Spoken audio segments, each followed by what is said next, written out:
Assalamualaikum warahmatullahi wabarakatuh. Selamat siang, Ibu dan teman-teman sekalian.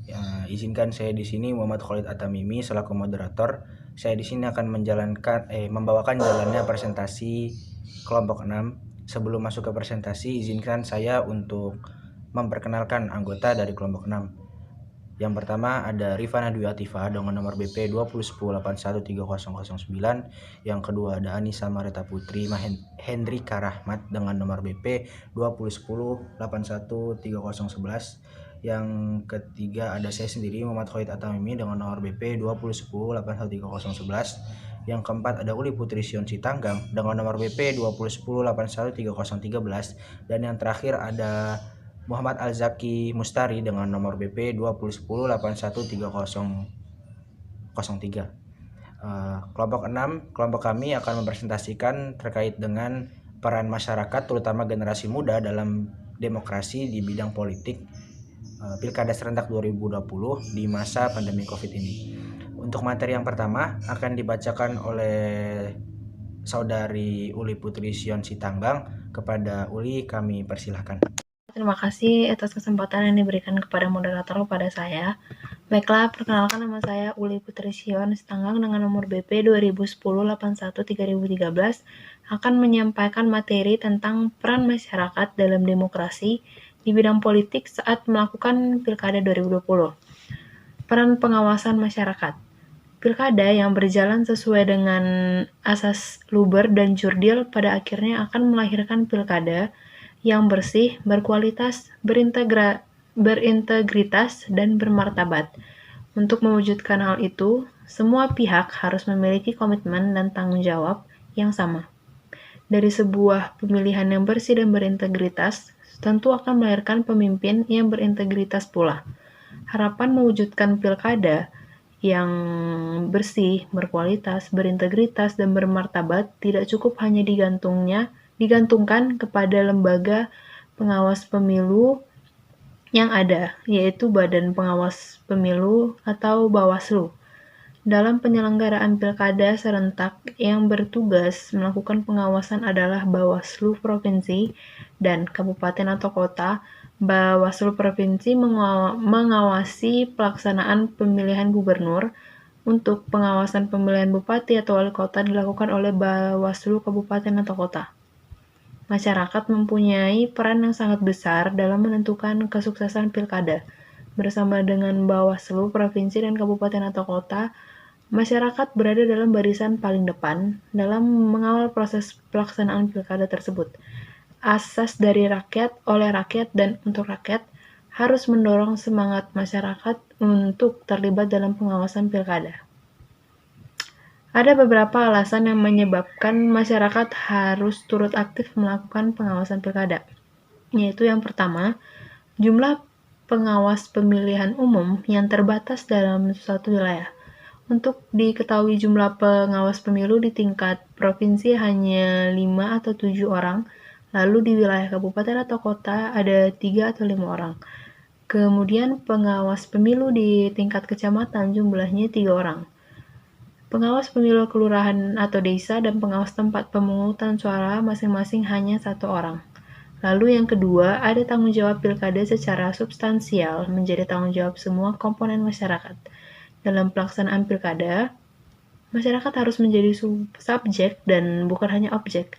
Semua masyarakat harus berpartisipasi dalam melahirkan pemimpin yang bersih dan berintegritas melalui sebuah pemilihan yang bersih, berkualitas, berintegritas, dan bermartabat. Lalu yang ketiga, dalam rangka menghasilkan pemimpin yang sesuai dengan kehendak rakyat, pilkada adalah proses memilih calon kepala daerah yang hasilnya itu ditentukan oleh masyarakat sebagai pemilih. Masyarakat harus memastikan calon pemimpinnya menggunakan cara-cara yang bersih dan jujur dan meraih kemenangan. Kalau ada calon kepala daerah yang melakukan pelanggaran atau kecurangan, masyarakat harus berani memberikan hukuman dengan tindak memilihnya.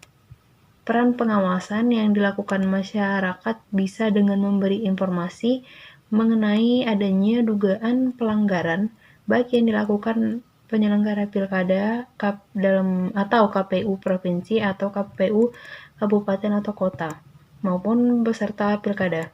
Informasi bisa diberikan dengan datang langsung ke kantor, Bawaslu Provinsi atau Bawaslu Kabupaten Kota melalui sambungan telepon. Informasi yang diberikan masyarakat kepada pengawas pemilu sangat berguna dalam mencegahnya terjadinya pelanggaran.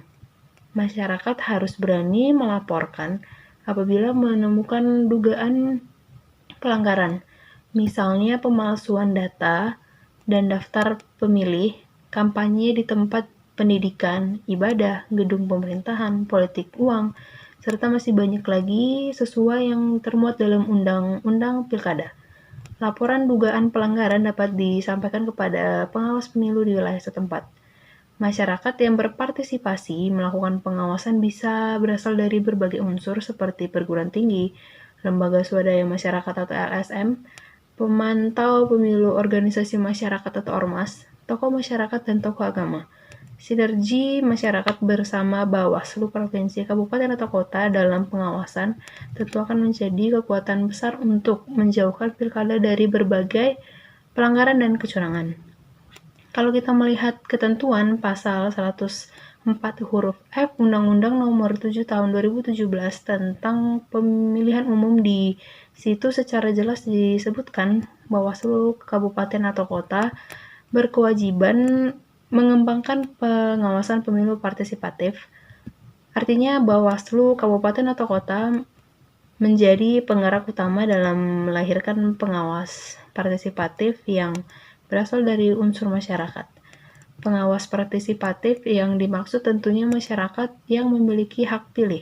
Dengan demikian, seharusnya masyarakat ikut terlibat dalam pengawasan pilkada, khususnya di lingkungan sekitar tempat tinggalnya.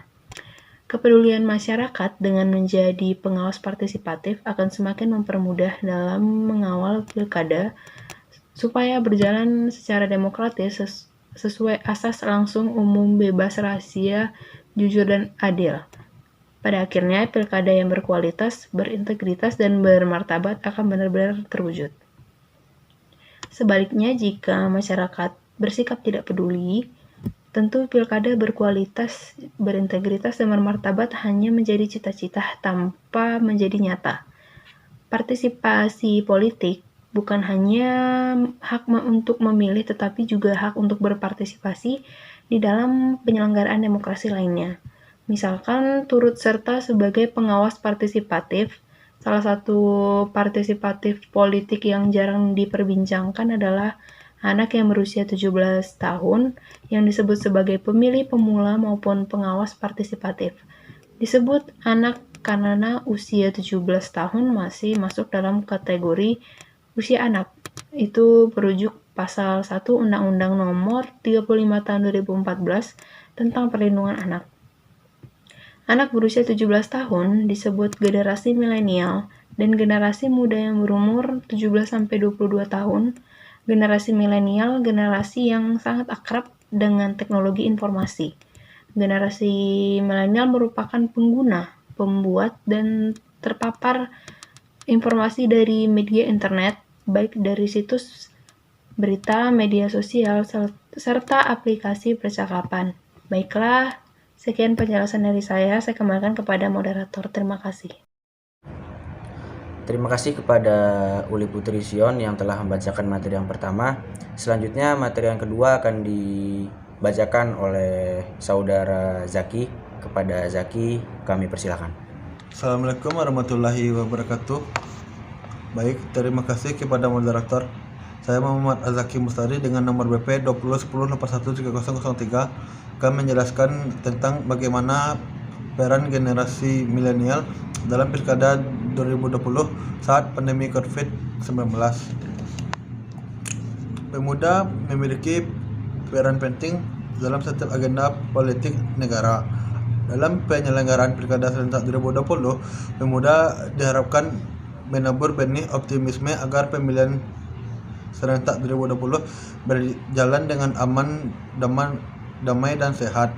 Generasi milenial memiliki karakter yang khas, yaitu memiliki antusiasme yang tinggi, penuh gejolak dan semangat, kurang rasional, dan apabila tidak dikendalikan akan memiliki efek terhadap konflik-konflik sosial di dalam penyelenggaraan demokrasi.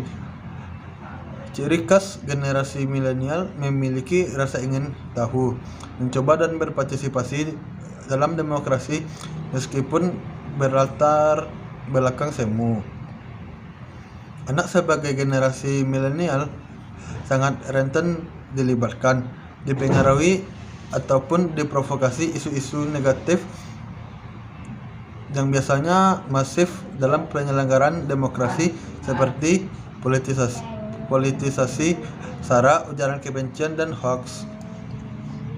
Pada sisi lain, pandemi COVID-19 melahirkan kebiasaan baru bagi semua pihak, termasuk generasi milenial, seperti tingginya aktivitas di media sosial. Menurut Kaspersky Security Network atau KSN, dari pengguna Kaspersky SafeKit di platform Windows dan Mac OS di Indonesia sebanyak 91% dari pengguna internet. Terima kasih kepada Zaki yang telah membacakan materi kedua. Selanjutnya materi ketiga yang akan dibacakan oleh Anissa. Kepada Anissa kami persilakan. Baik, terima kasih atas kesempatannya moderator. Saya Anisha Marita Putri Nika Rahmat, PP 2010813005 akan melanjutkan materi berikutnya. Terdapat konteks penyelenggaraan demokrasi yang mana generasi milenial mempunyai peran yang sangat strategis, yakni yang pertama mengantisipasi serangan berita bohong atau hoax pada masa kampanye di media sosial. Yang kedua, sebagai garda terdepan dalam menghadang serbuan konten negatif di dunia maya. Yang ketiga, menyebarkan konten mendidik, memberdayakan, dan membangun karakter nasional. Yang keempat, menjadi agen perubahan dalam membangun nasionalisme generasi muda. Yang kelima, tidak hanya sebagai follower, tetapi menjadi trendsetter. Sekian dari saya, terima kasih. Terima kasih kepada Nisa yang telah membacakan materi ketiga. Selanjutnya materi keempat dan kelima, yaitu materi yang terakhir, akan dibacakan oleh Rifana. Kepada Rifana kami persilahkan. Baiklah, terima kasih kepada moderator atas kesempatan yang diberikan kepada saya. Saya Rifana Dwi Atifa, BP 2010813009 akan menjelaskan materi mengenai apa saja panduan pelaksanaan pilkada sesuai protokol kesehatan selama berada di lingkungan TPS. Panduan pelaksanaan pilkada sesuai protokol kesehatan selama berada di lingkungan TPS yang pertama yaitu pemeriksaan suhu tubuh atau screening dengan menggunakan termogun oleh petugas yang ditunjuk. Suhu tubuh yang melebihi 30 derajat Celcius tidak dibenarkan melakukan pelaksanaan pilkada. Selain itu, seseorang yang memiliki gejala seperti demam, batuk, pilek, dan gangguan pernafasan. Yang kedua yaitu, setiap TPS menyediakan tempat cuci tangan, menggunakan sabun dan air mengalir, atau menggunakan hand sanitizer sebelum dan setelah melakukan kegiatan. Yang ketiga yaitu, pemilih wajib menggunakan masker. Selain itu, petugas juga menggunakan sarung tangan dan face shield. Yang keempat yaitu mengatur jarak fisik 1 hingga 2 meter dan tidak berjabat tangan, membatasi jumlah hanya 10 orang di lingkungan TPS. Yang kelima yaitu tinta tanda mencoblos tidak dilakukan dengan cara konvensional atau mencelupkan jari ke botol, akan tetapi menggunakan metode lain, misalnya dengan cara tetes menggunakan pipet tinta. Yang keempat yaitu petugas KPU menjaga imunitas tubuh dengan cukup istirahat dan mengatur durasi waktu bertugas. Baiklah, materi selanjutnya yaitu hambatan yang muncul terkait pemilu 2020 di era pandemi. Penyelenggaraan pilkada dikhawatirkan akan berdampak terhadap penyebaran COVID-19. Akan tetapi, ada suatu fakta di mana pandemi COVID-19 juga tidak hanya menjadi ancaman bagi kesehatan, tetapi juga berdampak terhadap masalah ekonomi dan keberlangsungan demokrasi. Dalam rentang beberapa bulan, pandemi COVID-19 telah merubah aspek fundamental kehidupan sosial masyarakat. Selain itu, pandemi juga berdampak terhadap sistem demokrasi. Pandemi COVID-19 membatasi partisipasi dalam acara dan pertemuan publik serta berdampak terhadap pembatasan pemenuhan hak politik, individu dan kolektivitas. Terjadinya pandemi juga berpotensi menurunkan hak-hak politik, khususnya demokrasi, serta berpotensi menghadirkan otoritarianisme dengan penerapan draconian law atau hukum kedaruratan yang mengatur secara ketat. Respon pemerintah yang paling umum terhadap COVID-19 adalah memberikan beberapa bentuk peraturan kedaruratan, memungkinkan pengambilan keputusan yang secara cepat dan kemampuan untuk menegakkan aturan ketat seperti jarak sosial. Ini membawa risiko terhadap hak sipil dan politik, serta peluang sosial ekonomi yang setara. Baiklah, mungkin hanya itu yang dapat saya sampaikan. Saya kembalikan ke moderator. Terima kasih kepada Rifana yang telah membacakan materi terakhir dari kelompok kami. Saya di sini sebagai moderator akan membacakan sedikit dari presentasi kami yang dapat saya simpulkan. Kesimpulannya adalah pemuda memiliki peran penting dalam setiap agenda politik negara dalam menyelenggarakan Pilkada serentak 2020. Pemuda diharapkan menabur benih optimisme agar pemilihan serentak 2020 berjalan dengan aman, damai, dan sehat. Mengantisipasi serangan berita bohong pada masa kampanye di media sosial sebagai garda terdepan dalam menghadang sebuah konten negatif di dunia maya, menyebarkan konten mendidik, memberdayakan, dan membangun karakter nasional, menjadi agen perubahan dalam membangun nasionalisme generasi muda tidak hanya sebagai follower tetapi juga sebagai trendsetter. Ada suatu fakta di masa pandemi COVID-19 ini juga tidak hanya menjadi ancaman bagi kesehatan, tetapi juga berdampak terhadap masalah ekonomi dan keberlangsungan demokrasi di Indonesia. Dalam rentan beberapa bulan, pandemi COVID telah merubah aspek fundamental kehidupan masyarakat. Selain itu, pandemi juga berdampak terhadap sistem demokrasi. Pandemi COVID-19 membatasi partisipasi dalam acara pertemuan publik serta berdampak terhadap pembatasan pemenuhan hak politik individu dan kolektivitas. Mungkin cukup sekian dari apa yang saya dapat sampaikan dan teman-teman. Sekian dari kami kelompok 6. Wassalamualaikum warahmatullahi wabarakatuh.